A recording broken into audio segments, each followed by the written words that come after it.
What's up, everybody? It's Vengadragon, and today we're going to talk about how esports teams earn money. In 2022, the esports industry is going to top $1.5 billion in revenue. And that's not just from tournament winnings. A lot of people will say that the easiest way to earn money in the esports scene is to just enter tournaments and win them, but you're not getting the total share of that $1.5 billion. A lot of industry professionals will agree that starting an esports team is pretty easy. You just get in there and you start competing. It's not as easy as it looks on the surface. You have to put contracts together, speak with lawyers, make sure that your players are doing well and also well trained and sticking together. It's a long-term situation to win tournaments because you don't necessarily win the first one that you go into. Even tier 2 and tier 3 teams are pretty competitive. The scene is full of lots of great players. Another point is that when you create an esports team, it's not like you just keep the team forever. You have to make sure that your players are happy.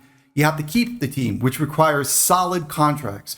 Both the players and the esports organization need to know what the other side's expectations are. You have to be in it for the long term and get through the hard times. It requires training. It requires building relationships, updating equipment, and making sure that everybody's happy so that you guys can get to the end goal, which is to earn money.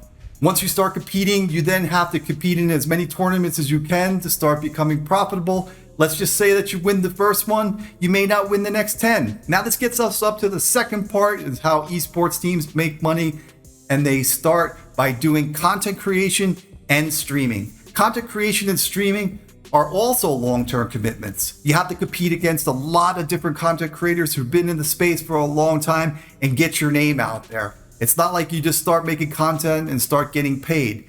But creating content is a way that you can get through some of the hard times when there is variance in winning tournaments. This is what I call self-sponsoring. 1 and 2 are the building blocks of having an esports team. The first one, get the team, start competing. The second one is doing content creation and streaming. And that will bring us on to the next one. Merchandise is one of the ways that esports teams hedge the variance as well and self-sponsor. They create merch because they've developed a fan base through either winning or streaming and content.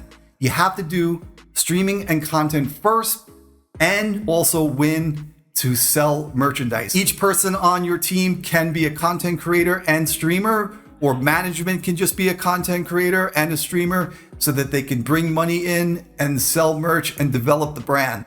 So the first 3 steps are integral to making sure that you can get to the next part, which is the biggest and most lucrative way that esports teams earn money in the space. And the way that they do it is through sponsorships and partnerships.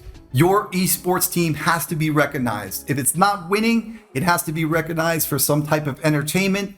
And then when it wins, it can leverage this through having sponsors and partnerships. Sponsors and partnerships make up about 65% of the $1.5 billion that's going to be spent in esports in 2022. It all starts with the foundation of having a successful esports team that is recognized by the public.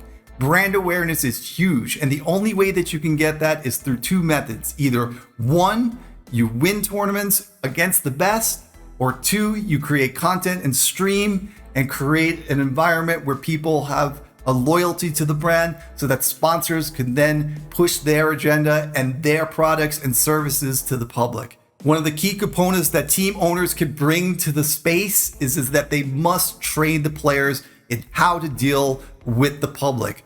Whether it's PR for the brand or they're marketing a product or service for a sponsorship, they have to make sure that they represent both companies in a positive light. It kind of reminds me of when I was in college. I was trying to become a professional baseball player, and the minor leagues taught us how to deal with the press. They also taught us how to do the post-game interviews and just generally present the brand, our team, in a positive light. I think the main takeaway of that is that something that I bring into Hype Horizon is the fact that I want the players that are on our team to be able to deal with the public and just kind of know what they're doing and how to handle themselves in a professional, meaningful, positive attitude in the esports arena. All the things I talked about take time. Winning is very important. But without winning, you can't establish a brand that is recognized by the public as something positive.